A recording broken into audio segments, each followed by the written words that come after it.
असलामुअलैकुम crime update में लियाकत तुसी वेख रहे हो मेरे यूट्यूब चैनल। डेरा इस्माइल खान 3 दसंबर 2025 ਨੂੰ ਲਾਪਤਾ ਹੋਣ ਵਾਲਾ ਗੁਲਾਮ ਫਰੀਦ ਦੇ ਵਾक़ੇ ਦਾ ਡਰਾਪ ਸੀਨ ਹੋ ਗਿਆ ਹੈ। ਡੀਐਸਪੀ ਸਿਟੀ ਸਰਕਲ ਹਾਫਿਜ਼ ਮੁਹੰਮਦ ਅਦਨਾਨ ਨੇ ਅੱਧੇ ਕਤਲ ਦਾ ਕੇਸ ਜਿਹੜਾ ਟ੍ਰੇਸ ਕੀਤਾ ਹੈ। ਇਹ ਰਕਮ ਦਾ ਲੈਣ ਦੇਣ ਅਸੀਂ ਮੁਕੰਮਲ ਤਫਸੀਲ ਨਾਲ ਤੁਹਾਡੇ ਨਾਲ ਡਿਸਕਸ ਕਰਾਂਗੇ। ਸਾਡੇ ਚੈਨਲ ਨੂੰ ਸਬਸਕ੍ਰਾइब ਕਰੋ, ਕਮੈਂਟ ਦੇ ਵਿੱਚ ਇਜ਼ਹਾਰ ਖਿਆਲ ਲਾਜ਼ਮੀ ਕਰਨਾ। ਜੀ ਦੋਸਤੋ, 3 ਦਸੰਬਰ 2025 ਤੋਂ डेरा इस्माइल खान ਦੇ ਵਿੱਚ ਜਿਹੜਾ ਅਫਸੋਸਨਾਕ ਵਾਕਿਆ ਹੋਇਆ ਹੈ ਕਿ ਗੁਲਾਮ ਫਰੀਦ ਆਪਣੇ ਬੱਚਿਆਂ ਦਾ ਪੇਟ ਪਾਲ ਰਿਹਾ ਸੀ ਔਰ ਆਪਣੇ ਵਾਲਿदैन ਦਾ ਨਾ ਇੱਕੋ ਹੀ ਸਹਾਰਾ ਹੈ ਸੀ ਜਿਹੜਾ ਰਕਸ਼ਾ ਚਲਾ ਕੇ ਨਾ ਰੋਜ਼ਗਾਰ ਕਮਾ ਰਿਹਾ ਸੀ। ਕਿਸ਼ਤਾਂ ਦੇ ਵਿੱਚ ਉਹਨੇ ਰਕਸ਼ਾ ਲਏ ਹੋਏ ਸੀ। ਟਾਈਮ ਤੇ ਉਹਨਾਂ ਦੀ ਕਿਸ਼ਤਾਂ ਜਿਹੜੀਆਂ ਉਹ ਉਤਾਰ ਕੇ ਨਾ ਇੱਕ ਆਪਣਾ ਜਿਸ ਤਰ੍ਹਾਂ ਇੱਕ ਲੀਗਲ ਤਰੀਕੇ ਨਾਲ ਇਹ ਰਕਸ਼ਾ ਚਲਾ ਰਿਹਾ ਸੀ। ਇਸ ਦੀ ਇੱਕ ਬੰਦੇ ਦੇ ਨਾਲ ਨਾ ਸਲਾਮ ਦੁਆ ਆਇਆ ਸੀ, ਦੋਸਤੀ ਹੈ ਸੀ, ਕੁਝ ਲੈਣ ਦੇਣ ਦੇ ਜਿਹੜੀ ਨਾ ਤਨਾਜ਼ਾ ਚੱਲ ਰਿਹਾ ਸੀ, ਲੇਕਿਨ ਉਹਨੇ ਕੁਝ ਗੱਲਾਂ ਘਰ ਦਸੀਆਂ ਸੀ ਤੇ ਕੁਝ ਨਹੀਂ ਦਸੀਆਂ।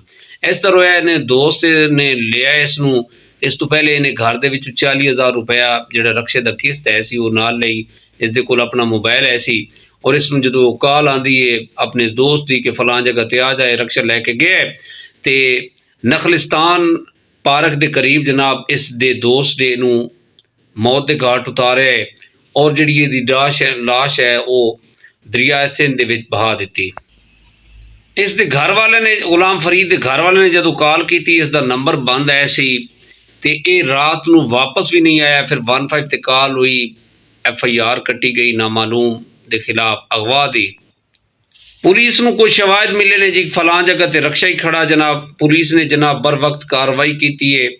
ਇਹ ਤਕਰੀਬਨ ਥਾਣਾ ਕੈਂਟ ਦਾ ਸਟਾਫ ਹੈ ਸੀ ਜਨਾਬ, ਉਹਨਾਂ ਨੇ ਉਸ ਜਗ੍ਹਾ ਤੇ ਜਾ ਕੇ ਮੋਬਾਈਲ ਔਰ ਰਕਸ਼ਾ ਜਿਹੜਾ ਹੈ ਬਰਾਮਦ ਕੀਤਾ। ਥਾਣਾ ਕੈਂਟ ਦੇ ਵਿੱਚ 6 ਜਨਵਰੀ 2026 ਨੂੰ ਸ਼ੇਖ ਰਾਜੂ ਨਜ਼ ਦਮਾਨ ਹੋਟਲ ਦੇ ਰਿਹਾਇਸ਼ੀ ਸੈਫੁੱਲਾ ਬਲੋਚ ਦੇ ਤਹਿਤ 365 PPC ਰਿਪੋਰਟ ਦਰਜ ਕੀਤੀ ਗਈ। ਇਸ ਰਿਪੋਰਟ ਦੇ ਵਿੱਚ ਜਿਹੜਾ ਦਰਜ ਕੀਤਾ ਗਿਆ 3 ਦਸੰਬਰ 2025 ਨੂੰ ਇਹਨਾਂ ਦਾ ਜਿਹੜਾ ਬੇਟਾ ਹੈ ਗੁਲਾਮ ਫਰੀਦ ਬਲੋਚ ਇਹ ਰਕਸ਼ਾ ਚਲਾਉਂਦਾ ਸੀ। ਉਸ ਦਿਨ ਰਕਸ਼ਾ ਲੈ ਕੇ ਨਿਕਲਿਆ, ਇਹਦੇ ਕੋਲ ਮੋਬਾਈਲ ਹੀ ਆਇਆ ਸੀ ਔਰ 40,000 ਰੁਪਏ ਸੀ ਜਿਹੜੇ ਨੇ ਰਕਸ਼ੇ ਦੀ ਕਿਸ਼ਤ ਜਮ੍ਹਾਂ ਕਰਾਣੀ ਹੈ ਸੀ।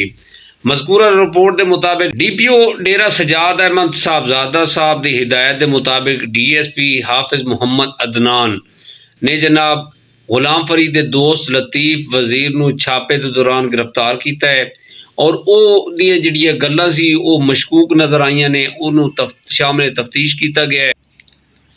ਮੁਲਜ਼ਮ ਲਤੀਫ ਵਜ਼ੀਰ ਨੇ ਸਾਰੀਆਂ ਗੱਲਾਂ ਜਿਹੜੀਆਂ ਨੇ ਉਹ ਇਕਰਾਰ ਜੁਰਮ ਕਰ ਲਿੱਤਾ ਹੈ ਕਿ ਮੈਂ ਹੀ ਉਹਦਾ ਮਰਡਰ ਕੀਤਾ ਹੈ। ਉਹਨੇ ਕਿਹਾ ਜੀ ਮੇਰਾ ਉਸ ਦੇ ਨਾਲ ਜਿਨ੍ਹਾਂ ਨਾਲ ਪੈਸਿਆਂ ਦਾ ਲੈਣ ਦੇਣ ਚੱਲ ਰਿਹਾ ਸੀ, ਮੈਂ ਉਸ ਦੇ ਕੋਲੋਂ ਪੈਸੇ ਲੈਣੇ ਸੀ, ਕੁਝ ਕਾਫੀ ਪੈਸੇ ਐਸੇ ਜਿਹੜੇ ਉਹ ਮੈਨੂੰ ਦੇ ਨਹੀਂ ਸੀ ਰਿਹਾ ਤੇ ਜਿਸ ਵਜ੍ਹਾ ਤੋਂ ਤੰਗ ਆ ਕੇ ਮੈਂ ਕਦਮ ਚੁੱਕਿਆ। ਮੈਂ ਉਹਨੂੰ ਫੋਨ ਕੀਤਾ, ਫੋਨ ਕਰਕੇ ਇੱਕ ਜਿਹੜੀ ਅਜਨਬੀ ਜਗ੍ਹਾ ਹੈ ਉੱਥੇ ਬੁਲਾ ਕੇ ਉਸ ਨੂੰ ਫਾਇਰਿੰਗ ਕਰਕੇ ਮੌਤ ਦੇ ਘਾਟ ਉਤਾਰਿਆ। ਫਿਰ ਉਸ ਦੀ ਜਿਹੜੀ ਲਾਸ਼ ਹੈ ਉਹ ਦਰਿਆ ਸਿੰਧ ਦੇ ਵਿੱਚ ਬਹਾ ਦਿੱਤੀ। ਜੀ ਦੋਸਤੋ, ਕਿਤਨੇ ਬੜੇ ਅਫਸੋਸ ਦੀ ਗੱਲ ਹੈ ਕਿ ਆਪਣੇ ਦੋਸਤ ਨੇ ਮੌਤ ਦੇ ਘਾਟ ਉਤਾਰਿਆ ਹੈ। ਇਤਨੀ ਵੱਡੀ ਗੱਲ ਨਹੀਂ ਐਸੀ ਜਿਹੜਾ ਇਹਨੇ ਬਲੰਡਰ ਬਣਾ ਕੇ ਉਸ ਦਾ ਰੋਜ਼ਗਾਰ ਛੀਨ ਲਿੱਤਾ।